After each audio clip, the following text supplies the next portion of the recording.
One take, everybody knows the rules. What a do vinyl community. Welcome to the Fluffy Record YouTube channel. My name is Brian, that's Brian, and today I am filming yet again in the living room. I'll be back in the normal room soon, but been having fun filming here in the living room. But today I'm finally filming my next vinyl finds video, which is vinyl finds number 13. And yeah, today I'm going to be showing you guys my pickups from Record Store Day, the non-RSD releases. Well, pretty much I'm going to be showing you guys everything that I've picked up, even prior to Record Store Day. So before I begin, you know the usual, please like, subscribe, it'll help out the channel. Really trying to grow this channel and hope to one day, but for now I appreciate everyone who's been watching. Sincerely grateful.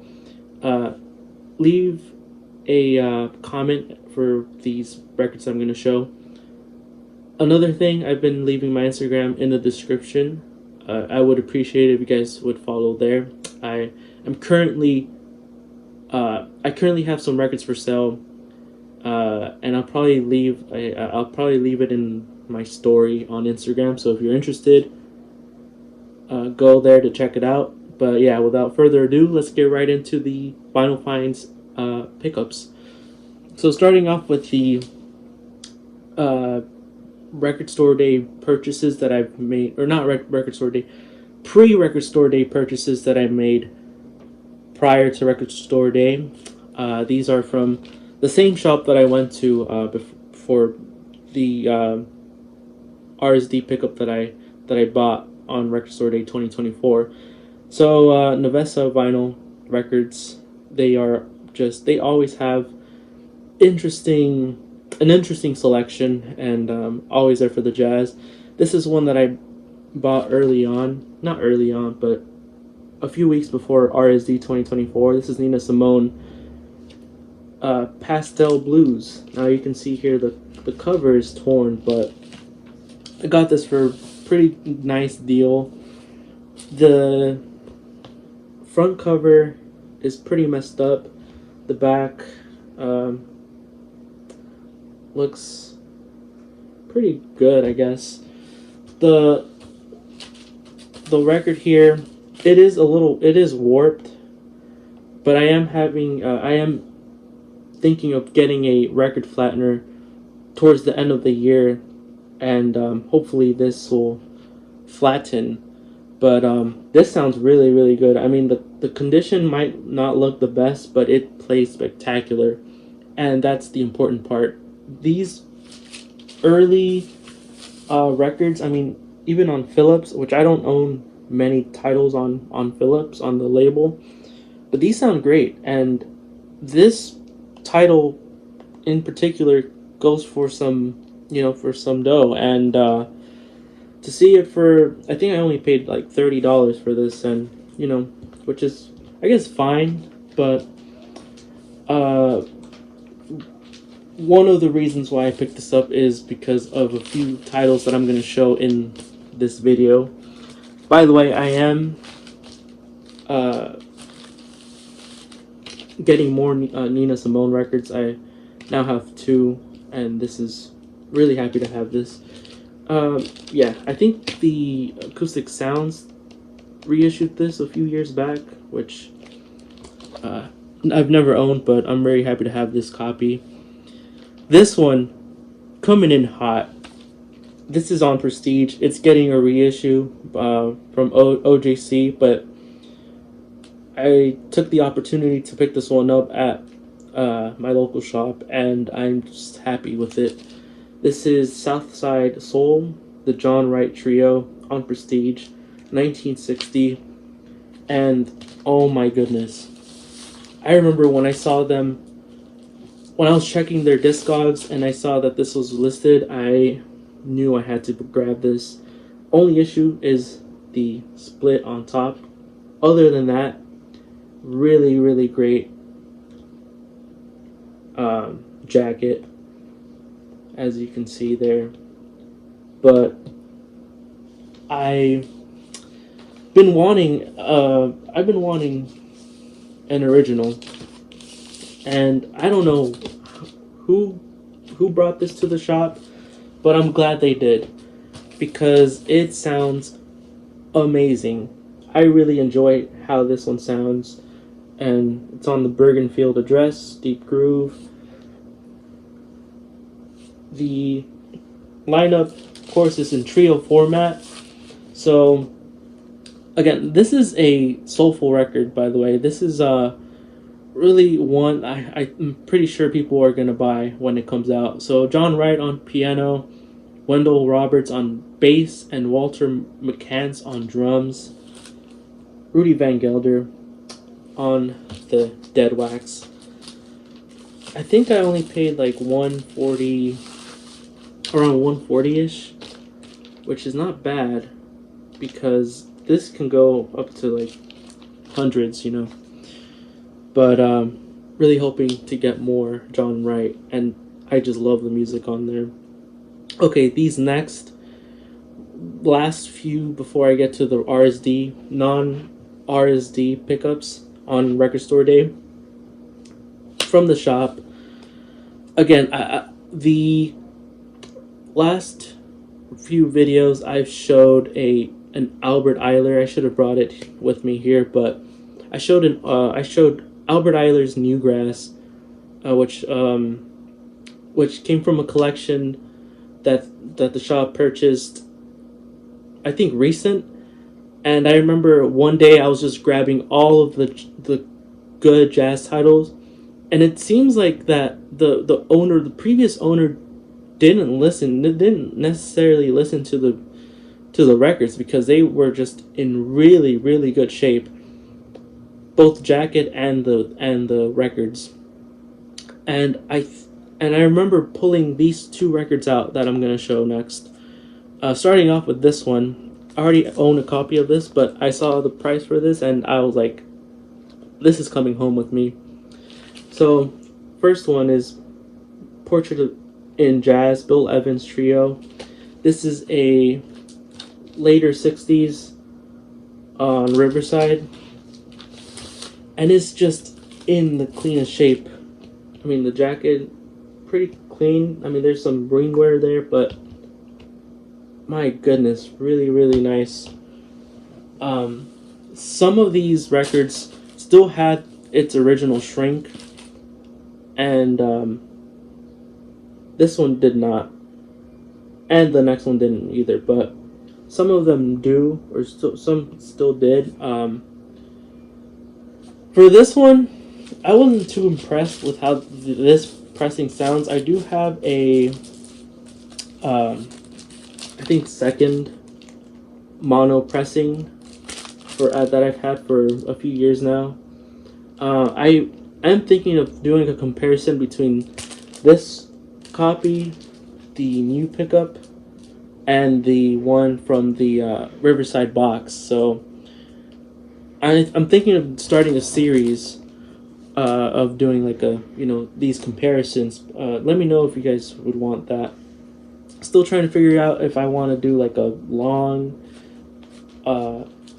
video type for that series, or I still don't know how I want to do it, but I am thinking of doing a review series.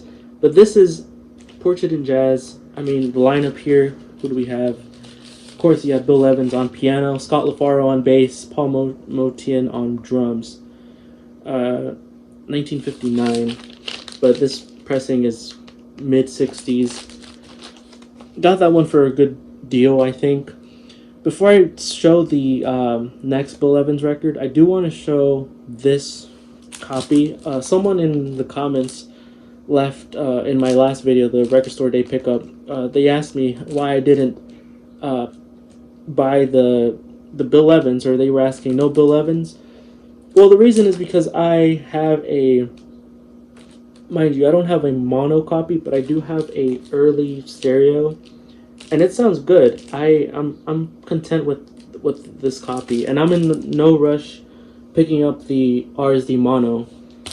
I also have the other pressing the Riverside box, but yeah, this is the. Might as well show you guys the, and it's in pretty good shape. I mean, no scratches, none of that. Deep groove and yeah, all that. But yeah, I am thinking of picking up the RSD Bill Evans just to do this comparison. I mean, or maybe not. I don't know yet, but very happy to have this. This isn't a recent pickup. Just wanted to show you guys the record. But this last one, before I get into the record store day pickups, when I had pulled this one out of the box, I was in shock. I knew right away I had to have one of the guys at the shop price the records that I was most interested in. And unfortunately, that day, they were highly priced, and I'm not sure why, but then fast forward a couple weeks later, I went back to the shop, dig through the bins, I see the two Bill Evans titles, significantly reduced price. Not sure why. I think because they might have mistakenly thought that they were originals or early copies, but I'm very happy to have brought these two records home. This next one, I'm just extremely happy. Been spinning this one a lot. This is Bill Evans, Sunday at the Village Vanguard, featuring Scott LaFaro, 1961. Was the session, I believe, or 1960, but originally released in 1961. This is, again, later 60s, mid 60s repress or reissue, and oh my goodness, it is really, side 1 is clean. Side 2, I think someone might have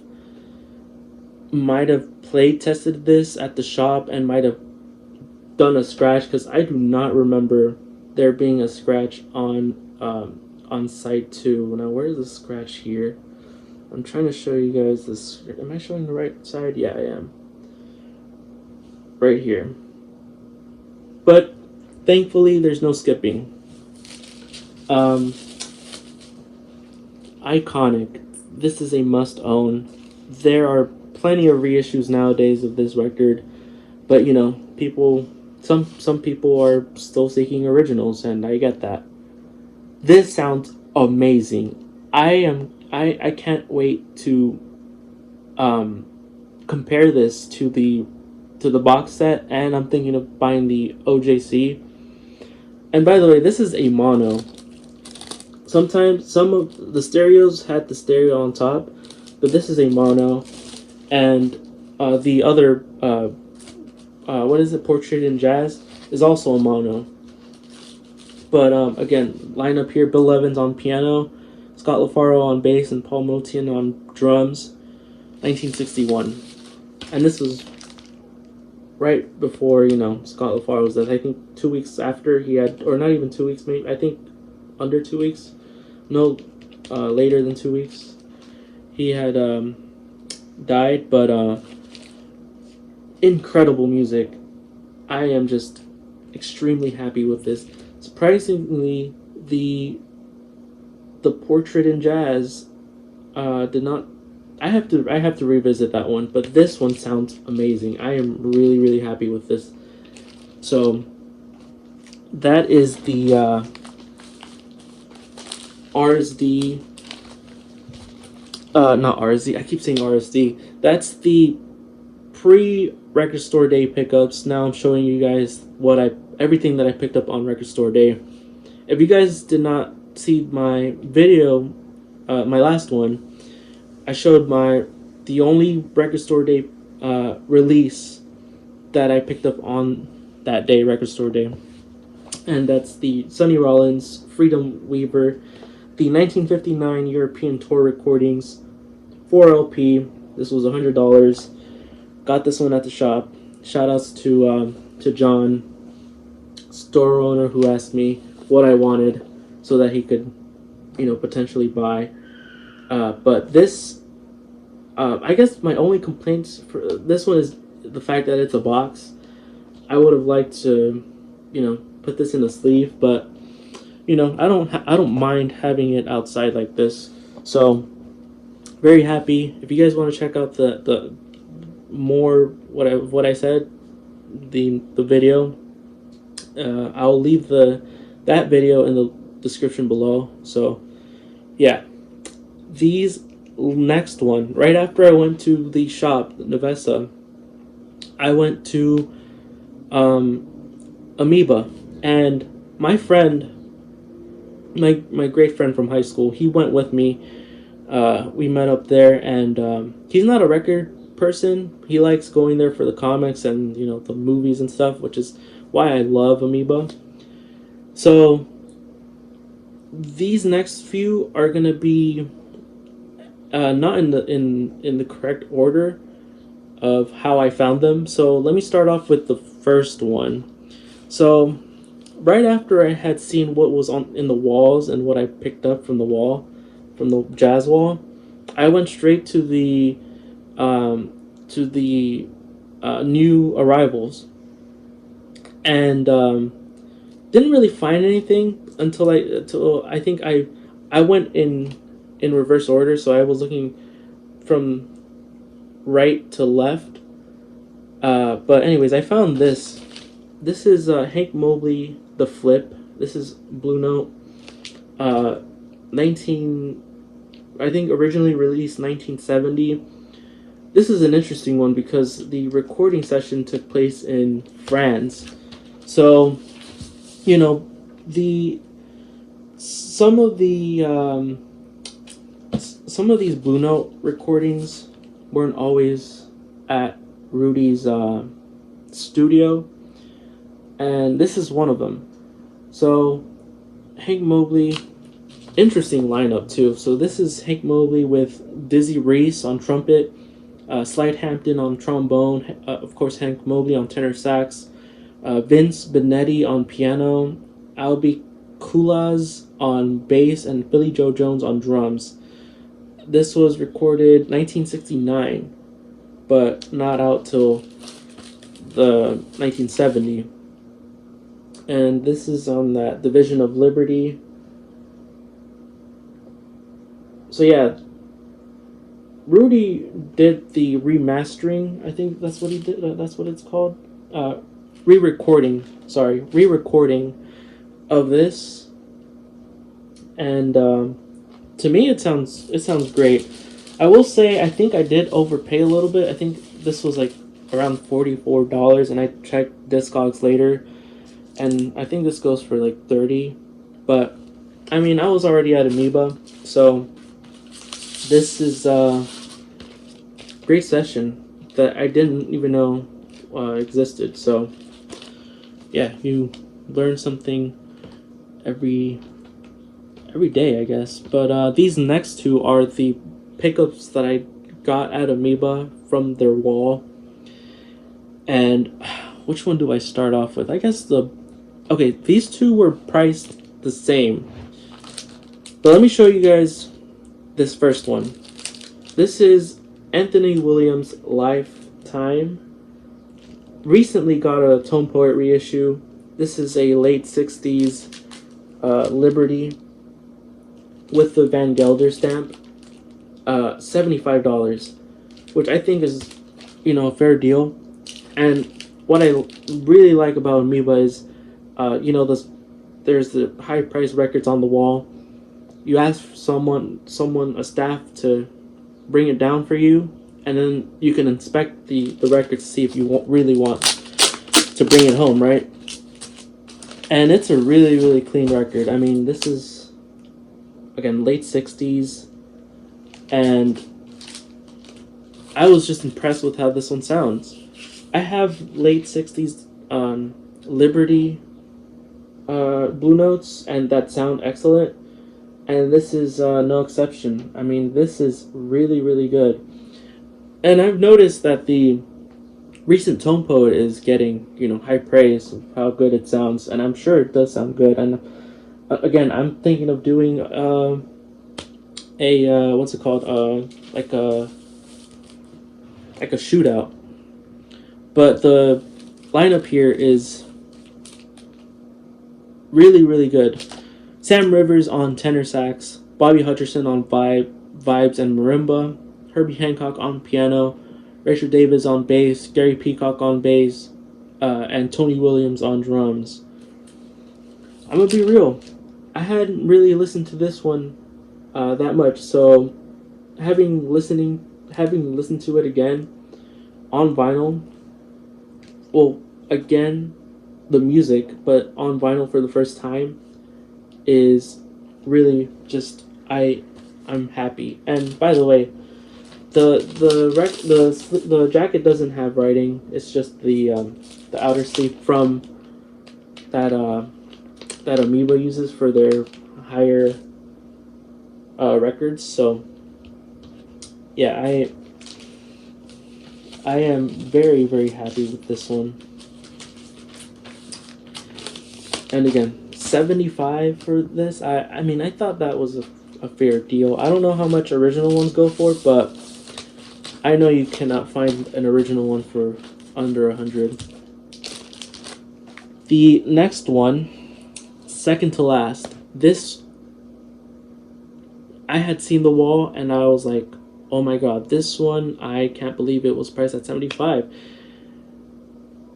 The way Amoeba sometimes grades their records can be a little bit like, they kind of strictly or harshly, I'm not sure which word to use, but the way they grade their records sometimes aren't accurate. But this one, I made sure to look at it before I made the decision to buy it. And when I looked at the wax, I was like, I'm gonna bring this home. And for the price, Blue Note Mono 4173, Wayne Shorter's Night Dreamer.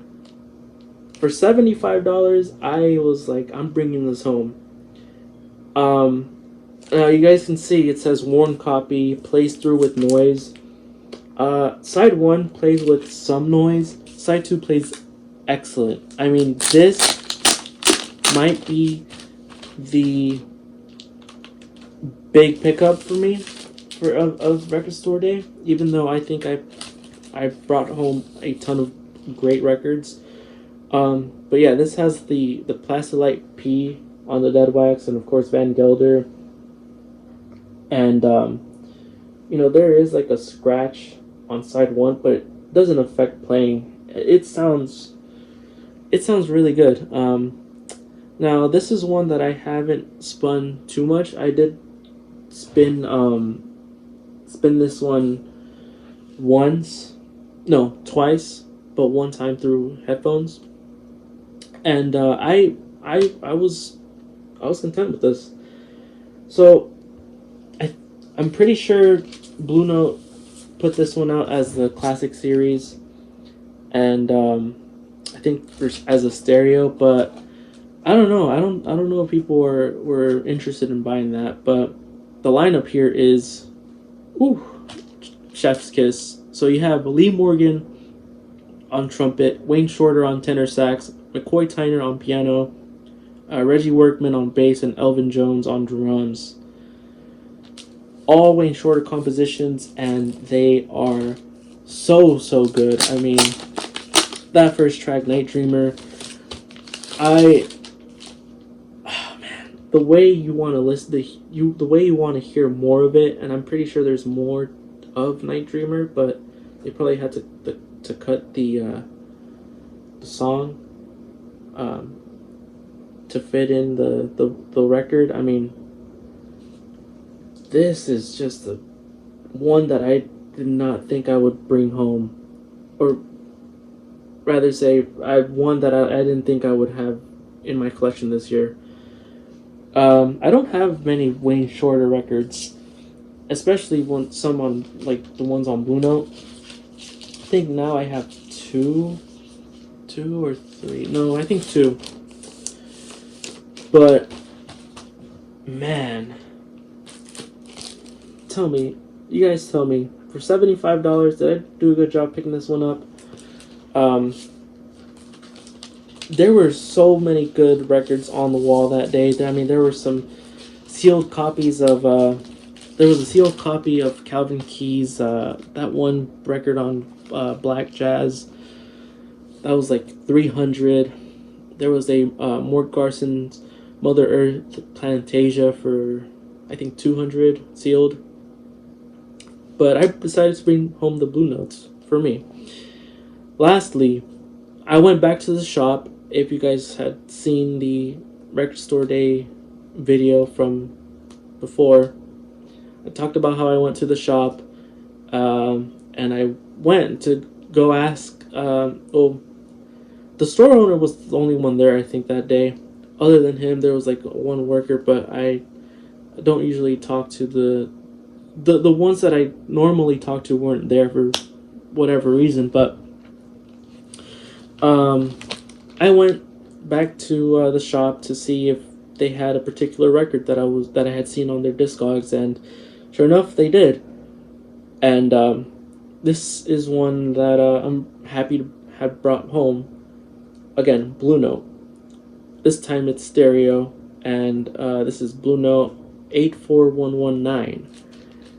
This is Charlie Rose, Bossa Nova, Bacchanal, or I don't know. I don't really know how to say that. Bacchanal? I don't know.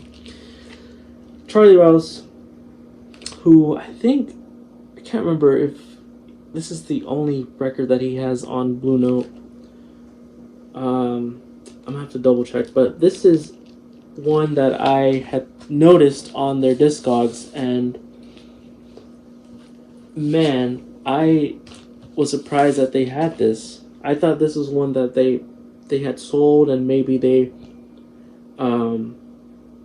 forgot to get rid of it on Discogs. But yeah, I paid $3.74. No, I didn't.